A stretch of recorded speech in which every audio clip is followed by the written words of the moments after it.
নমস্কাৰ তেওঁলোকৰটো ঘৰখন বৰ্তমান বনি আছে পোষ্টখিনি খাৰা হৈ গ'ল আৰু ইয়াৰে আমাৰ কাখৰে আৰু মানে কেগৰাকীমান দাদা আহিছে আৰু এওঁলোকে কোৱা মতে মানে তেওঁলোকৰ গাঁৱৰ এগৰাকী বৃদ্ধ মহিলা আছে এজন ল'ৰা আছে যিজন মানে মানসিকভাৱে বিকাৰগ্ৰস্ত আৰু এজন ল'ৰা আছে কিন্তু তেওঁ ঘৰখন এৰি অলৰেডি বেলেগলৈ গুচি গৈছে তো তেওঁ ঘৰখনৰ অৱস্থা তেনেই বেয়া ওপৰত টিঙৰ পৰা পানী পৰে আৰু এওঁলোকে মোক অনুৰোধ জনাইছে যে তেওঁলোকৰ কাৰণেও বা তেওঁলোকৰ সেই আইগৰাকীৰ কাৰণেও যাতে কিবা এটা কৰি দিওঁ তেওঁলোকে আহি পেলাই সেইখিনি কথা অনুৰোধ জনাইছে কোন জেগা আছিলে দাদা তেওঁলোকৰ ঘৰখন মইনাপুৰ ৩ নং কাকি মইনাপুৰ গাঁও আমি আমাৰ নিজৰে দুখ লাগিছে যেতিয়া আপুনি যিহেতু অকণমান ৰাইজৰ কামৰ কাৰণে হেল্প কৰে সহায় কৰে গতিকে আমি আপোনালোকৰ ওচৰলৈ আহিলোঁ আপুনি যাতে অকণমান তেখেতলোকক কিবা এটা মানে সহায় কৰি যাতে তেওঁলোক থকা মেলা যাতে অকণমান সুবিধা কৰি দিব পাৰে ঠিক আছে মই এতিয়া গৈ আছোঁ বাৰু তেওঁলোকৰ ঘৰলৈ ঘৰখন এবাৰ গৈ চাওঁগৈ কি অৱস্থাত তেওঁৰ ঘৰখন আছে আৰু চাওঁ কেনেকুৱা কি হৈ আছে যিখিনি পাৰোঁ মই মোৰ ফালৰ পৰা সহায় কৰিম বুলি তেওঁলোকক সেইখিনি কথা দিলোঁ আৰু এতিয়া যাব ওলাইছোঁ আপোনালোকক দেখাম বাৰু ধন্যবাদ ঠিক আছে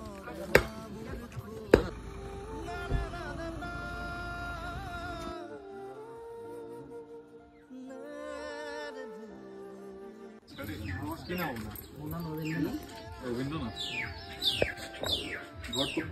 ঘৰত মাৰ কোন কোন বুলি ক'লে আপুনি আৰু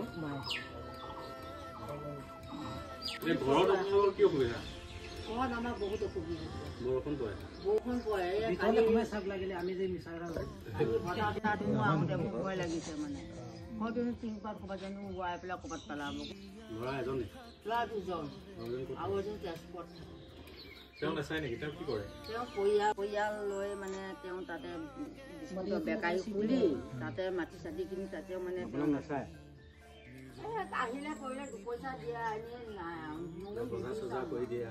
তেওঁ ইয়াত নাথাকে নেথাকে কিয় নাথাকে মাটি কম ককাই ভাই দুটা সেইকাৰণে তেওঁ সেইপিনেই গৈছে এতিয়া আপোনালোকৰ কি ঘৰত পানী পৰে নেকি পানী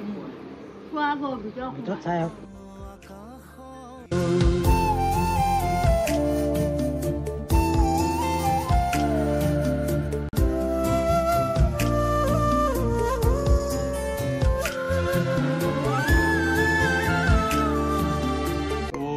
দাদাহঁতে মাতি আনিলে আহি পেলাই চালোঁ ঘৰখন মানে ঘৰখন মোটামুটি ঠিকে আছে খালি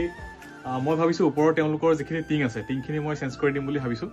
আৰু দুটামান কথা কওঁ মানে চাওক সমাজত এনেকুৱা বহুত মানুহ আছে আপোনালোকৰ আশে পাশেও বহুত মানুহ আছে বহুত বেছি পইচা নালাগে এনেকুৱা কাৰোবাক যদি সহায় কৰোঁ বুলি ভাবে মানে ক'ৰবাত বেছি কিবা দান বৰঙণি দিয়াৰ সলনি এনেকৈ যদি মানুহক দুপইচা দি যদি আপোনালোকে সহায় কৰে তেন্তে হ'লে নিশ্চয় এনেকুৱা মানুহবোৰ সমাজৰ পৰা নোহোৱা হ'ব আৰু সৰুৰ পৰা মাক দেউতাকে নিজৰ ল'ৰা ছোৱালীক বহুত কষ্টৰে নিজে নাখাই খুৱাই পেলাই ডাঙৰ কৰে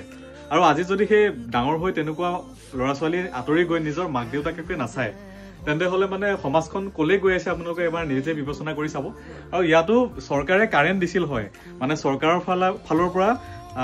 বিনামূলীয়াকে বহুত লোকক কাৰেণ্ট দিয়া হৈছিল বা ইলেক্ট্ৰিচিটিৰ ব্যৱস্থা কৰি দিয়া হৈছিল কিন্তু তেওঁলোকৰ মাহে মাহে যিটো বিল আহে বা আজিকালি স্মাৰ্ট মিটাৰ লগাই যিটো মাহে মাহে বিল আহে সেই বিলৰ যিটো ৰাশি বা বিলৰ যিটো ধন সেই ধন পৰিশোধ কৰিব নোৱাৰাৰ ফলত তেওঁলোকৰ ইলেক্ট্ৰিক বা তেওঁলোকৰ কাৰেণ্টৰ ব্যৱস্থাটো বৰ্তমান কৰ্তন কৰি ৰখা হৈছে ফলত এনেকৈ এই ধৰণে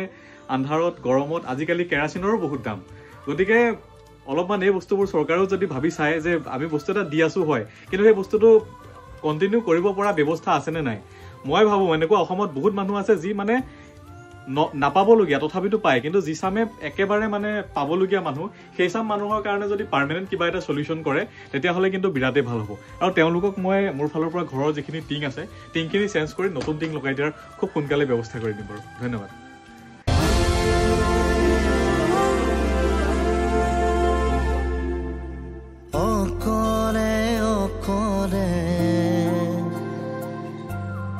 জীয়াই থাকিবলে ইমান যে ভাল লাগে সঁচা যে